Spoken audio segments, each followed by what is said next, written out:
തദ്ദേശ സ്വയംഭരണ സ്ഥാപനങ്ങളിലേക്കുള്ള തെരഞ്ഞെടുപ്പ് നടക്കാൻ ദിവസങ്ങൾ മാത്രം ബാക്കി നിൽക്കെ കേരളത്തിലെ കോൺഗ്രസ് വലിയ പ്രതീക്ഷയിലാണ്. കാസർഗോഡ് മുതൽ തിരുവനന്തപുരം വരെയുള്ള 14 ജില്ലകളിലും കോൺഗ്രസിന്റെ സംഘടനാ മെഷീനറി കൃത്യമായി ചലിച്ചുകൊണ്ടിരിക്കുകയാണ്. രാഷ്ട്രീയ എതിരാളികളെ ഇത്തവണ തറപറ്റിച്ച 2010 നേടിയ വിജയത്തിന് സമാനമായ വിജയം ഇത്തവണ നേടാൻ കഴിയുമെന്ന പ്രതീക്ഷയാണ് കോൺഗ്രസ് ക്യാമ്പ് പങ്കുവെക്കുന്നത്. കാരണം വലിയ പ്രതീക്ഷയോടുകൂടിയാണ് കോൺഗ്രസും ഐക്യ ജനാധിപത്യ മുന്നണിയും തെരഞ്ഞെടുപ്പിന് നേരിട്ടുകൊണ്ടിരിക്കുന്നത്. കാര്യമായ വിമത ശല്യമില്ല, പാർട്ടിക്കകത്ത് തമ്മിൽ തല്ലില്ല, എല്ലായിടത്തും സ്ഥാനാർത്ഥികളെ പ്രഖ്യാപിച്ച് പാർട്ടിയുടെ സംഘടനാ സംവിധാനം എണ്ണയിട്ട യന്ത്രം കണക്കെ കൃത്യമായി മുന്നോട്ട് പോവുകയാണ്.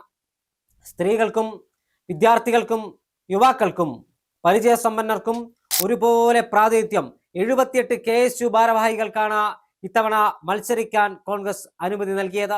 യൂത്ത് കോൺഗ്രസിന്റെയും മഹിളാ കോൺഗ്രസിന്റെയും INTUCയുടെയും ഭാരവാഹികൾക്കും പ്രവർത്തകർക്കും മത്സരിക്കാൻ അനുമതി നൽകി. പരിചയസമ്പന്നരായ വാർഡ് മെമ്പർമാരെയും കൗൺസിലർമാരെയും ചേർത്ത് നിർത്തി അവർക്ക് വീണ്ടും അവസരം നൽകി. ഇത്തരത്തിൽ എല്ലാ വിഭാഗങ്ങളെയും ഒരുപോലെ കണ്ടുകൊണ്ടാണ് കോൺഗ്രസ് അതിന്റെ സ്ഥാനാർത്ഥി പട്ടിക പഞ്ചായത്തുകളിലും ബ്ലോക്ക് പഞ്ചായത്തുകളിലും ജില്ലാ പഞ്ചായത്തിലും നഗരസഭകളിലും കോർപ്പറേഷനുകളിലും എല്ലാം പുറത്തിറക്കിയത്. കൃത്യമായി സംസ്ഥാന കേന്ദ്ര സർക്കാരുകളുടെ ജനവിരുദ്ധ നയങ്ങൾ ആളുകളുടെ മുന്നിൽ തുറന്നു കാണിക്കുന്നു. കോൺഗ്രസിന്റെ ആശയങ്ങൾ ജനങ്ങളുടെ മുന്നിൽ വ്യക്തമാക്കുന്നു. കോൺഗ്രസ് അധികാരത്തിൽ വന്നാൽ ചെയ്യാൻ ഉദ്ദേശിക്കുന്ന കാര്യങ്ങൾ ജനങ്ങളോട് തുറന്നു പറയുന്നു. വർഗീയതയെ തുറന്നെതിർത്ത് മതേതരത്വം സംരക്ഷിക്കാനുള്ള പോരാട്ടമാണ് ഞങ്ങൾ നടത്തുന്നതെന്ന് വോട്ടർമാരോട് സംവദിക്കുകയാണ്. ഇത്തരത്തിൽ ഒരു വലിയ ക്യാമ്പയിനുകൾ കേരളത്തിൽ നടക്കുകയാണ്.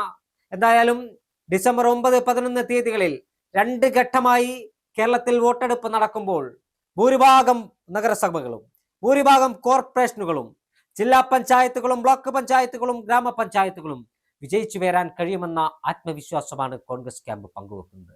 പ്രതിപക്ഷ നേതാവ്, KPCC പ്രസിഡന്റ്, പ്രവർത്തക സമിതി അംഗങ്ങൾ, MLAമാർ, MP മാർ തുടങ്ങി എല്ലാവരും അവരവരുടെ ബൂത്തുകളിലും വിവിധ ജില്ലകളിലും പര്യടനം നടത്തുകയാണ്. കൃത്യമായി സ്ഥാനാർത്ഥി നിർണയത്തിലൂടെ ഒരു മേൽക്കോയ്മ കോൺഗ്രസിന് ലഭിച്ചിട്ടുണ്ട് എന്ന് തന്നെയാണ് രാഷ്ട്രീയ നിരീക്ഷകരുടെ വിലയിരുത്തൽ.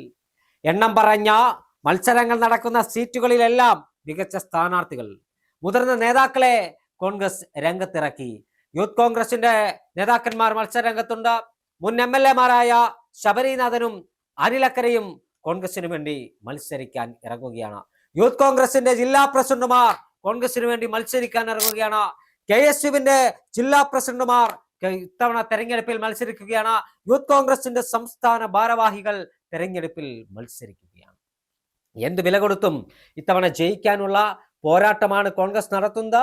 എല്ലാ ആളുകളെയും ഉൾക്കൊള്ളിച്ചുകൊണ്ട് മത സാമുദായിക പ്രാതിനിധ്യമെല്ലാം ഉറപ്പുവരുത്തി കൃത്യമായ സ്ഥാനാർത്ഥി പട്ടിക പ്രസിദ്ധീകരിച്ചിരിക്കുകയാണ് കോൺഗ്രസ്.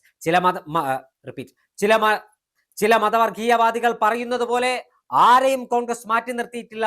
മതവർഗീയവാദികൾക്ക് എരുതിയിൽ എണ്ണയൊഴിക്കാനുള്ള അവസരം ഇത്തവണ കോൺഗ്രസ് നൽകിയിട്ടില്ല. എങ്കിലും സമൂഹ മാധ്യമങ്ങളിലടക്കം കുരച്ചുകൊണ്ടിരിക്കുന്ന കോൺഗ്രസിന്റെ സ്ഥാനാർത്ഥി പട്ടിക പുറത്തുവിട്ട് കുരയ്ക്കുന്ന മതവർഗീയവാദികളെ നാലയലത്തടിപ്പിക്കാതെ അത്തരത്തിലുള്ള ആളുകൾക്ക് പ്രവേശനമുള്ള മുറിയല്ല കോൺഗ്രസ് എന്ന് വീണ്ടും വീണ്ടും കോൺഗ്രസ് പറഞ്ഞുകൊണ്ട് മതവർഗീയവാദികളെ ആർത്തനാദവും അട്ടഹാസവുമായി കടന്നു വരുമ്പോൾ അവരോട് കടക്ക് പുറത്ത് എന്ന് പറയാൻ തന്റെ ഇടം കാണിക്കുന്ന നട്ടെല്ല് നിവർത്തി മറുപടി പറയുന്ന കോൺഗ്രസ് പ്രസ്ഥാനം ഇത്തവണത്തെ തെരഞ്ഞെടുപ്പ് തൂത്തുവാരുമെന്നാണ് രാഷ്ട്രീയ നിരീക്ഷകർ വിലയിരുത്തുന്നത്.